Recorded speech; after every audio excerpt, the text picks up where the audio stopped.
सभी श्रोताओं को मेरा नमस्कार। नैना भाग 7। सुबह नींद से उठते ही धर्मेंद्र के कानों में माँ और बाई के लड़ने की आवाज़ आई। माँ कह रही थी, क्या बाई बर्तन मांजती हो तो बर्तन में गंदा रह जाता है, कपड़े धोती हो तो कपड़े अच्छे से साफ नहीं होते, घर में झाड़ू पोछा करती हो तो दरवाजे के कोने में धूल बाल सब पड़े हुए रहते हैं। मैं तो समझा समझा कर हार गई, पर तुम नहीं सुधरी। अच्छे से तो करती हूँ सब कुछ, फिर भी खोट निकालती रहती हो, दिन भर चिक चिक करती रहती हो। मैं तो तंग आ गई हूँ, कल से नहीं आऊँगी काम पर। बाई भी कहाँ कम पड़ने वाली होती है, उसने भी तुनक कर कहा। मत आना, तुम्हारी भी ज़रूरत नहीं है हमें। पैर पटकते हुए बाई काम छोड़कर चली गई। तभी धर्मेंद्र कमरे से बाहर निकला। माँ से सामना हो गया। वह बगल से निकलने वाला था कि माँ ने धर्मेंद्र का हाथ पकड़ लिया और कहा, बेटा क्या अब भी हमसे नाराज है तू? क्या माफ़ नहीं करेगा हमें? इस तरह से कैसे चलेगा? एक ही घर में रहकर एक दूसरे से बात ही नहीं कर रहे हैं हम दोनों। ऐसा लगता है जैसे हम कोई अजनबी हैं। हमारे मन की पीड़ा तू नहीं समझेगा तो कौन समझेगा? तेरे सिवा कौन है अपना हमारा? और तूने अपनी क्या हालत बना रखी है। अपनी सेहत पर बिल्कुल ध्यान नहीं देता। ऐसे में तो तू बीमार हो जाएगा। अपना न सही अपने माता पिता के लिए तो सोच। तुझे कुछ हो गया तो हमारा क्या होगा? और वह रोने लगी। मैं नाराज़ नहीं हूँ माँ, बस दुखी हूँ। आप लोग मुझे जितना भी डांट लें, फटकार चाहे थप्पड़ मार लें, मैं बुरा नहीं मानूंगा। लेकिन उस दिन लोगों के सामने मेरा जितना अपमान हुआ उसे मैं भूल नहीं पा रहा हूँ। बस उसी को भुलाने की कोशिश में लगा हूँ। जब भूल जाऊंगा तो फिर से बात कर लूँगा। धर्मेंद्र की आंखों में आंसू छलक आए। मैंने तेरे पापा को मना किया था कि अपने रिश्तेदारों को बुला लो, केवल दोस्तों से बात ना करो तो अच्छा है, पर उन्होंने मेरी नहीं सुनी। दोस्तों को घर की बात बताई, तभी शिवेंद्र को निर्भय ने सबके सामने अपमानित किया। जो सच्चे दोस्त होते हैं ना, वह ऐसे नहीं करते।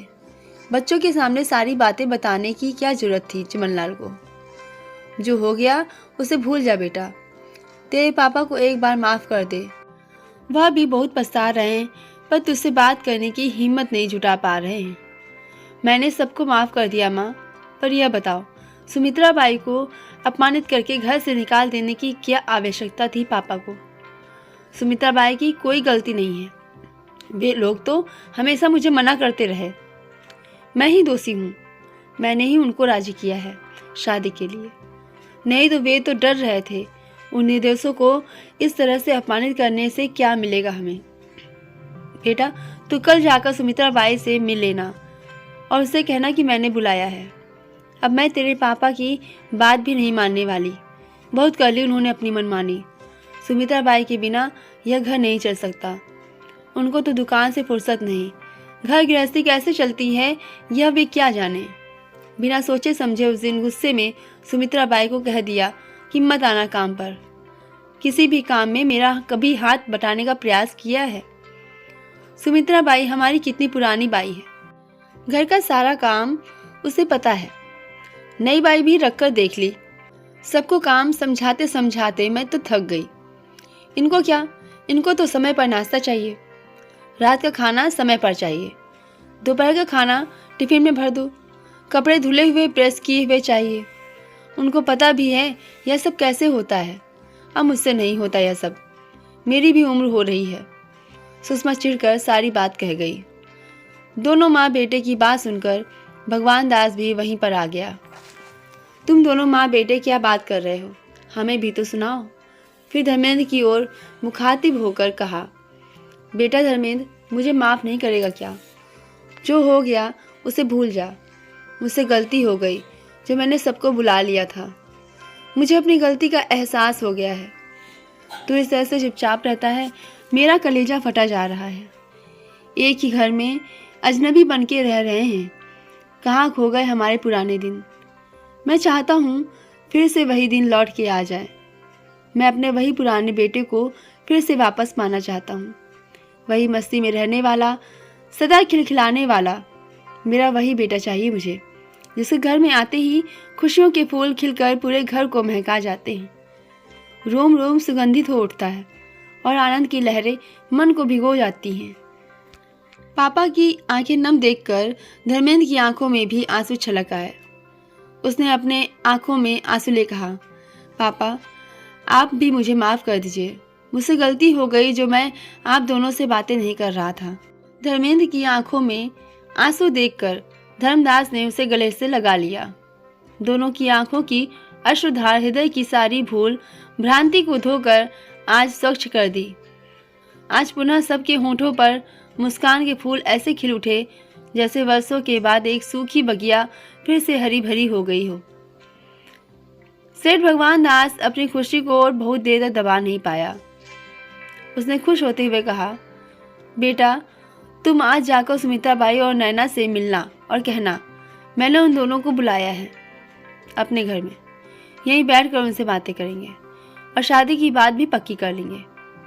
पर पापा क्या यह उचित होगा? वे लोग गरीब हैं और नैना की मम्मी अकेली हैं। सोचकर उनके साथ हम अन्याय नहीं कर सकते। हम उनके घर जाकर शादी की बात पक्की करेंगे तो उनका मान रह जाएगा। धर्मेंद्र ने विनम्रता से कहा। भगवान दास कुछ देर सोचता रहा, फिर धीरे से कहा, तुम्हारी बात सही है, हम उनका असम्मान नहीं करना चाहते। शादी की बात यहीं बैठकर कर लेते हैं, फिर सगाई की रस्म पूरी करने उनके घर ही जाएंगे हम। भगवान दास आज काफ़ी शांत और सुलझे हुए लग रहे हैं। पापा की बात सुनकर धर्मेंद्र को बहुत खुशी हुई। खुशी के मारे धर्मेंद्र पापा की बातों का प्रत्युत्तर नहीं दे पाया, केवल सिर हिला दिया। बहुत सी बाधा विघ्नों को पार करते समय जो कांटे उसके पग में चुभे थे और पग रक्त रंजित हो गए थे, पापा की बातों ने आज उस घाव में मरहम का काम किया। व्यथा जैसे कहीं गायब सी हो गई थी। बहुत दिनों के बाद आज धर्मेंद्र के होठों पर मुस्कान के फूल खिलकर सुशोभित हो रहे थे। उसने तैयार होने के लिए अपने कमरे की ओर कदम बढ़ाया। सुबह सुमित्रा बाई काम पर जाने के लिए घर से निकली थी कि सामने धर्मेंद्र को देखकर रुक गई। धर्मेंद्र को वह जिज्ञासा भरी नजरों से देख रही थी। मुंह से कोई शब्द नहीं निकल रहे थे। वह कल्पनाओं की दुनिया में खो गई। आज धर्मेंद्र साहब बहुत खुश दिख रहे हैं। चेहरे पर जैसे वही पुरानी रौनक लौट आई है। उनका मुस्कुराता हुआ चेहरा आज बहुत अच्छा लग रहा है। ऐसा लग रहा है जैसे सुबह की उजली भोर कोई सुखद संदेश लेकर आई है। सुमित्रा बाई को चुपचाप खड़ी देखकर धर्मेंद्र ने हंसते हुए कहा, नमस्ते आंटी। आप इतनी आश्चर्य भरी नज़र से मेरी ओर क्यों देख रही हैं? कुछ बोल ही नहीं रही हैं? नहीं, इतनी सुबह सुबह आपको देखा तो आश्चर्य तो होगा ही। इतनी सुबह आने का कारण समझ में नहीं आ रहा है। सब कुछ ठीक तो है ना साहब? सुमित्रा बाई ने डरते डरते पूछा।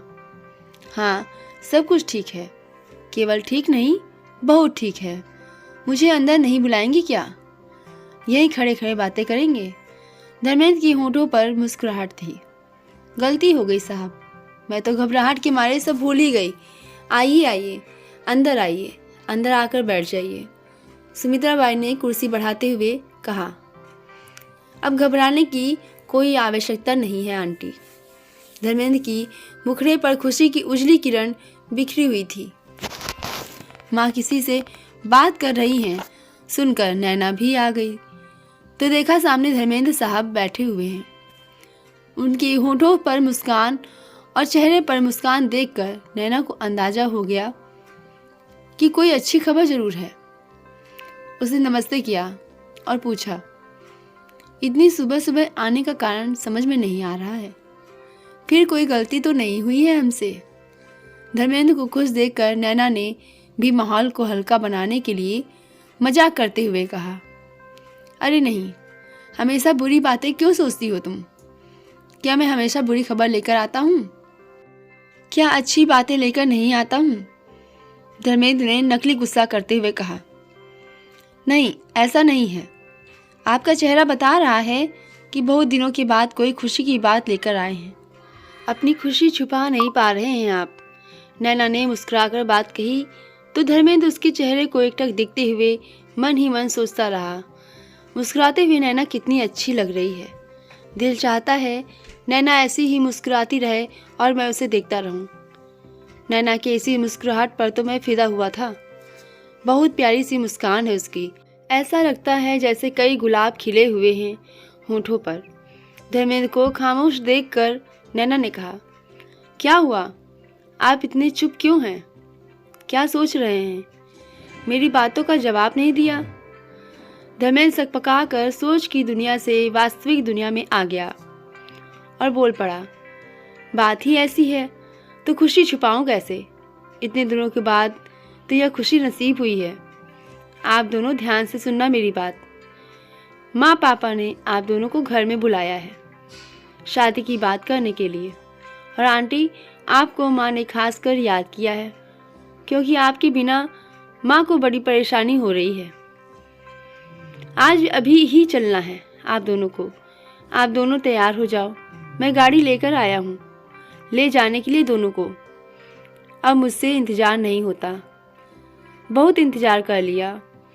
धर्मेंद्र अपनी खुशी को और अधिक देर तक दबा नहीं पाया तो धारा प्रवाह बोल दिया। धर्मेंद्र साहब की बात सुनकर सुमित्रा बाई थोड़ी सोच में पड़ गई। उसने सोचते हुए कहा, पर मैं वहां जाकर मालिक मालकिन से क्या बात करूंगी और उनके सामने बैठकर कैसे बात करूंगी? कुछ समझ में नहीं आ रहा है मुझे। आंटी आप घबराइए मत, मैं भी आपके साथ ही रहूंगा। डरने की कोई बात नहीं है, मैं संभाल लूंगा सारी बातें। आप मुझ पर भरोसा रखिए और जल्दी से तैयार होकर चलिए, मुझसे और सब्र नहीं हो रहा है। धर्मेंद्र ने सुमित्रा आंटी को समझाते हुए भरोसा दिलाया। धर्मेंद्र जब सुमित्रा बाई और नैना को लेकर अपने घर पहुंचा तो देखा माँ और पापा दोनों ड्राइंग रूम में बैठे हुए इंतजार कर रहे थे। सुषमा ने देखा तो दोनों से कहा, आओ आओ आकर बैठ जाओ। सुमित्रा बाई और नैना जाकर जमीन पर बैठने लगी तो धर्मेंद्र ने कहा, नहीं आंटी, सोफे पर बैठ जाइए, नीचे मत बैठिए। दोनों सोफे पर बैठ तो गए, पर सेठ भगवान दास के सामने बैठने में दोनों को बहुत संकोच हो रहा था। अपने आप को उस माहौल में दोनों ढाल नहीं पा रहे थे। दोनों ही मन सोचने लगे, जिस घर में कभी हम काम करने आया करते थे उस घर के मालिक मालकिन के सामने बैठकर कैसे बातें करें। थोड़ी देर के लिए पूरे कमरे में सन्नाटा सा छा गया। सबको खामोश देखकर भगवान दास ने ही बात छेड़ी, हाँ तो सुमित्रा बताओ कि शादी का दिन कब तय करें? सुमित्रा बाई ने झिझकते हुए कहा, साहब यह तो हमारा भाग्य है कि आप दोनों नैना को बहू के रूप में स्वीकार करने के लिए तैयार हो गए। इससे अच्छी बात और मेरे लिए क्या हो सकती है। मैं बहुत किस्मत वाली हूँ जो आप लोगों का सहारा मुझे मिल गया। मेरी नैना को इतना अच्छा घर परिवार मिल गया। शादी की तारीख और रस्मों रिवाज जैसा आप तय करेंगे मुझे सब स्वीकार है। मैं पहले भी आपका घर अपना घर सोच के संभालती थी और शादी के समय भी मुझे जितना बन पड़ेगा मैं करूँगी। सुमित्रा बाई की बातें सुनकर भगवान दास और सुषमा के मन के किसी कोने में दोनों के लिए एक सम्मान तथा सहानुभूति की भावना पनपने लगी। तो ठीक है, फिर हम शादी की सारी रस्मों रिवाज संभाल लेते हैं, शादी की तैयारी में जुट जाते हैं। भगवान दास ने कहा, शादी की तैयारी जोर शोर से चल रही है। सारा इंतजाम धर्मेंद्र को ही करना है। 2 दोस्त को बुला लिया है सहायता करने के लिए। रिश्तेदारों में तो कुछ लोग धर्मेंद्र से खुश हैं तो कुछ लोग नाराज हैं, और भगवान दास के दोस्तों का भी यही हाल है। तो धर्मेंद्र ने सोचा, शादी का इंतजाम मैं स्वयं ही करूँगा। वह तो शादी की खुशी मन में समेट नहीं पा रहा है। किसको किसको निमंत्रण पत्र भेजना है, उसकी लिस्ट तैयार करनी है, बाजे गाजे वालों को बुलाना है, शादी के कार्ड छपवाना है, फिर सबके घर जाकर कार्ड बांटना है, माँ के साथ जाकर नैना के लिए गहने कपड़े आदि खरीदना है, सारे रिश्तेदारों के लिए उपहार खरीदना। ऐसे बहुत सारे कार्य होते हैं शादी से पहले। उसने सब कुछ संभाल लिया है। एक दिन सेठ चिमनलाल के घर अपने 2 दोस्तों के साथ धर्मेंद्र कार्ड देने गया तो चिमनलाल ने मुंह बनाकर कहा, एक बाई की और नीची जात की लड़की से शादी कर रहे हो और मुझे कार्ड देने आए हो। तुमने सोच कैसे लिया कि मैं तुम्हारी शादी में शिरकत करूंगा? मैं तो अब से तुम्हारे यहाँ कभी जल भी नहीं पीऊँगा। ले जाओ अपना कार्ड, मुझे नहीं चाहिए कार्ड। धर्मेंद्र ने कोई जवाब नहीं दिया। बहुत शांति से वहीं पर रखी एक कुर्सी पर कार्ड रखकर उल्टे पांव लौट पड़ा। पड़ोस के मिश्रा अंकल के घर कार्ड देने गया तो मिश्रा आंटी निकली और मुंह पिचका कर कहा, कार्ड तो रख लेते हैं, पर अब हम तुम्हारे यहाँ का जल भी पीना हमारे लिए पाप है। तुमने सोचा कैसे कि हम तुम्हारे यहाँ शादी में आएंगे? ऐसे कई लोगों से धर्मेंद्र को अपमान तथा तिरस्कार सहना पड़ा, परंतु धर्मेंद्र ने मन में ठान लिया था किसी को कोई जवाब नहीं देंगे। वह विनम्रता से सबको कार्ड देकर चुपचाप चला आया। शादी में सारे रिश्तेदार तो नहीं आए। जिन लोगों को यह शादी समाज के रीति रिवाज के विरुद्ध लगता है उन लोगों ने आना पसंद नहीं किया, पर जो लोग आधुनिक विचार के हैं और परिवर्तन को स्वीकार कर रहे हैं वह लोग आए। धर्मदास के दोस्तों एवं व्यवसाय की दुनिया के लोगों के साथ भी यही हुआ। कुछ लोग आए और कुछ लोग नहीं आए। आस पड़ोस वालों के साथ भी यही बात लागू हुई। कुछ लोग आए जिनको यह बात अच्छी लगी, कुछ लोग नहीं आए जो बात हजम नहीं कर पाए, पर भगवान दास ने सबको निमंत्रण पत्र भेजा था। शादी में भगवान दास का छोटा भाई शिवदास और उनका परिवार नहीं आया। भगवान दास ने कभी सोचा ही नहीं था कि शिवदास ऐसा करेगा। इस बात का दुख है भगवान दास के मन में। भगवान दास और सुषमा बैठकर चर्चा कर रहे थे कि कौन रिश्तेदार आया और कौन नहीं आया। सुषमा ने भगवान दास से पूछा, देवर जी अभी तक नहीं आए, आपको पता है क्या वे लोग कब तक आएंगे? भगवान दास के माथे पर शिकन थी। उसने दुखी होते हुए कहा, शिव का फोन आया था मेरे पास, वह नहीं आएगा और परिवार में से कोई भी नहीं आएगा। क्यों, ऐसी क्या बात हो गई कि वे शादी में नहीं आएंगे? सुषमा ने पूछा। कोई बात नहीं हुई है, उसका कहना है कि उसे यह शादी मंजूर नहीं है, इसीलिए वह नहीं आएगा। कह रहा था शादी में बच्चों को लेकर आने में मुझे आपत्ति है, मैं अपने बच्चों को बिगाड़ना नहीं चाहता।